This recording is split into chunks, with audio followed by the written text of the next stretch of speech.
Novel Stream presents Now I Lay Me by Ernest Hemingway. That night we lay on the floor in the room, and I listened to the silkworms eating. The silkworms fed in racks of mulberry leaves, and all night you could hear them eating and a dropping sound in the leaves. I myself did not want to sleep because I had been living for a long time with the knowledge that if I ever shut my eyes in the dark and let myself go, my soul would go out of my body. I had been that way for a long time, ever since I had been blown up at night and felt it go out of me and go off and then come back. I tried never to think about it, but it had started to go since, in the nights, just at the moment of going off to sleep, and I could only stop it by a very great effort. So while now I am fairly sure that it would not really have gone out, yet then, that summer, I was unwilling to make the experiment. I had different ways of occupying myself while I lay awake. I would think of a trout stream I had fished along when I was a boy and fish its whole length very carefully in my mind, fishing very carefully under all the logs, all the turns of the bank, the deep holes and the clear shallow stretches, sometimes catching trout and sometimes losing them. I would stop fishing at noon to eat my lunch, sometimes on a log over the stream, sometimes on a high bank under a tree, and I always ate my lunch very slowly and watched the stream below me while I ate. Often I ran out of bait because I would take only 10 worms with me in a tobacco tin when I started. When I had used them all I had to find more worms, and sometimes it was very difficult digging in the bank of the stream, where the cedar trees kept out the sun, and there was no grass, but only the bare moist earth, and often I could find no worms. Always, though, I found some kind of bait, but one time in the swamp I could find no bait at all, and had to cut up one of the trout I had caught and use him for bait. Sometimes I found insects in the swamp meadows, in the grass or under ferns, and used them. There were beetles and insects with legs like grass stems, and grubs in old rotten logs, white grubs with brown pinching heads that would not stay on the hook and emptied into nothing in the cold water, and wood ticks under logs where sometimes I found angleworms that slipped into the ground as soon as the log was raised. Once I used a salamander from under an old log. The salamander was very small and neat and agile, and a lovely color. He had tiny feet that tried to hold on to the hook, and after that one time I never used a salamander, although I found them very often. Nor did I use crickets because of the way they acted about the hook. Sometimes the stream ran through an open meadow, and in the dry grass I would catch grasshoppers and use them for bait, and sometimes I would catch grasshoppers and toss them into the stream, and watch them float along swimming on the stream and circling on the surface as the current took them, and then disappear as a trout rose. Sometimes I would fish 4 or 5 different streams in the night, starting as near as I could get to their source and fishing them downstream. When I had finished too quickly and the time did not go, I would fish the stream over again, starting where it emptied into the lake and fishing back upstream, trying for all the trout I had missed coming down. Some nights, too, I made up streams, and some of them were very exciting, and it was like being awake and dreaming. Some of those streams I still remember and think that I have fished in them, and they are confused with streams I really know. I gave them all names and went to them on the train, and sometimes walked for miles to get to them. But some nights I could not fish, and on those nights I was cold awake and said my prayers over and over and tried to pray for all the people I had ever known.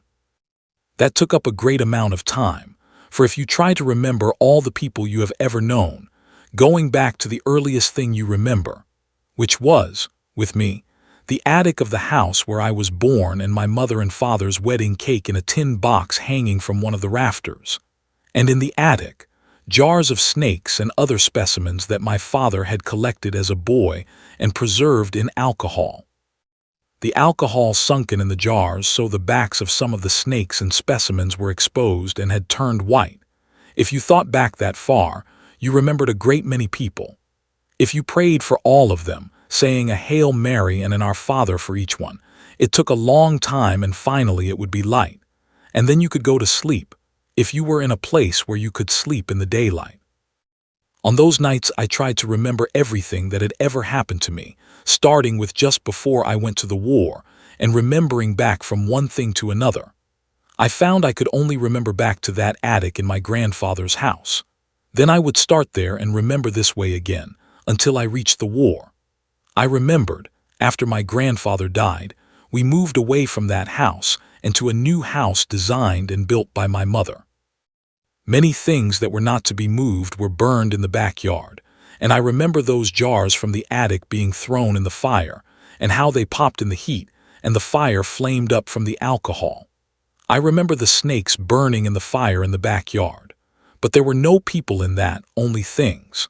I could not remember who burned the things even, and I would go on until I came to people and then stop and pray for them. About the new house, I remembered how my mother was always cleaning things out and making a good clearance.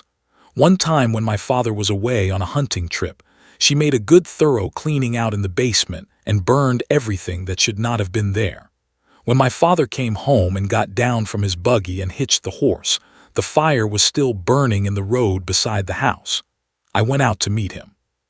He handed me his shotgun and looked at the fire. "What's this?" he asked. "I've been cleaning out the basement, dear," my mother said from the porch. She was standing there smiling to meet him. My father looked at the fire and kicked at something. Then he leaned over and picked something out of the ashes. "Get a rake, Nick," he said to me. I went to the basement and brought a rake, and my father raked very carefully in the ashes. He raked out stone axes and stone skinning knives and tools for making arrowheads and pieces of pottery and many arrowheads. They had all been blackened and chipped by the fire. My father raked them all out very carefully and spread them on the grass by the road. His shotgun in its leather case and his game bags were on the grass where he had left them when he stepped down from the buggy. "Take the gun and the bags in the house, Nick, and bring me a paper," he said. My mother had gone inside the house. I took the shotgun, which was heavy to carry and banged against my legs, and the 2 game bags and started toward the house. "Take them one at a time," my father said. "Don't try and carry too much at once." I put down the game bags and took in the shotgun and brought out a newspaper from the pile in my father's office. My father spread all the blackened, chipped stone implements on the paper, and then wrapped them up. "The best arrowheads went all to pieces," he said. He walked into the house with the paper package, and I stayed outside on the grass with the 2 game bags. After a while, I took them in remembering that there were only 2 people, so I would pray for them both. Some nights, though, I could not remember my prayers even. I could only get as far as "on earth as it is in heaven," and then have to start all over and be absolutely unable to get past that. Then I would have to recognize that I could not remember and give up saying my prayers that night and try something else. So on some nights, I would try to remember all the animals in the world by name, and then the birds, and then fishes, and then countries and cities, and then kinds of food, and the names of all the streets I could remember in Chicago. And when I could not remember anything at all anymore, I would just listen. And I do not remember a night on which you could not hear things. If I could have a light, I was not afraid to sleep because I knew my soul would only go out of me if it were dark. So, of course, many nights I was where I could have a light and then I slept because I was nearly always tired and often very sleepy. And I am sure many times, too, that I slept without knowing it. But I never slept knowing it, and on this night I listened to the silkworms. You can hear silkworms eating very clearly in the night, and I lay with my eyes open and listened to them. There was only one other person in the room, and he was awake too. I listened to him being awake for a long time. He could not lie as quietly as I could because, perhaps, he had not had as much practice being awake. We were lying on blankets spread over straw, and when he moved, the straw was noisy, but the silkworms were not frightened by any noise we made and ate on steadily. There were the noises of night 7 kilometers behind the lines outside, but they were different from the small noises inside the room in the dark. The other man in the room tried lying quietly. Then he moved again. I moved too, so he would know I was awake. He had lived 10 years in Chicago. They had taken him for a soldier in 1914 when he had come back to visit his family, and they had given him to me for an orderly because he spoke English. I heard him listening, so I moved again in the blankets. "Can't you sleep, Signor Tenant?" he asked. "No. I can't sleep either." "What's the matter?" "I don't know, I can't sleep." "You feel all right?" "Sure, I feel good, I just can't sleep." "You want to talk a while?" I asked. "Sure, what can you talk about in this damn place?" "This place is pretty good," I said. "Sure," he said. "It's all right." "Tell me about out in Chicago," I said.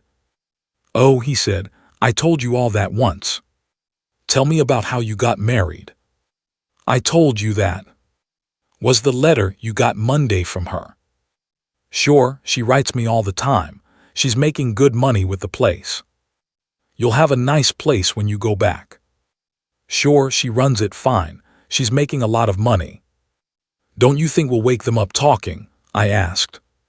"No, they can't hear. Anyway, they sleep like pigs. I'm different," he said. "I'm nervous." "Talk quiet," I said. "Want to smoke?" We smoked skillfully in the dark. "You don't smoke much, Signor Tenant." "No, I've just about cut it out." "Well," he said, "it doesn't do you any good, and I suppose you get so you don't miss it." Did you ever hear a blind man won't smoke because he can't see the smoke come out? I don't believe it. "I think it's all bull myself," he said. "I just heard it somewhere. You know how you hear things." We were both quiet, and I listened to the silkworms. "You hear those damn silkworms?" he asked. "You can hear them chew." "It's funny," I said. "Say, Signor Tenant, is there something really the matter that you can't sleep? I never see you sleep. You haven't slept nights ever since I've been with you." "I don't know, John," I said. "I got in pretty bad shape along early last spring, and at night it bothers me." "Just like I am," he said. "I shouldn't have ever got in this war. I'm too nervous." "Maybe it will get better." "Say, Signor Tenant, what did you get in this war for anyway?"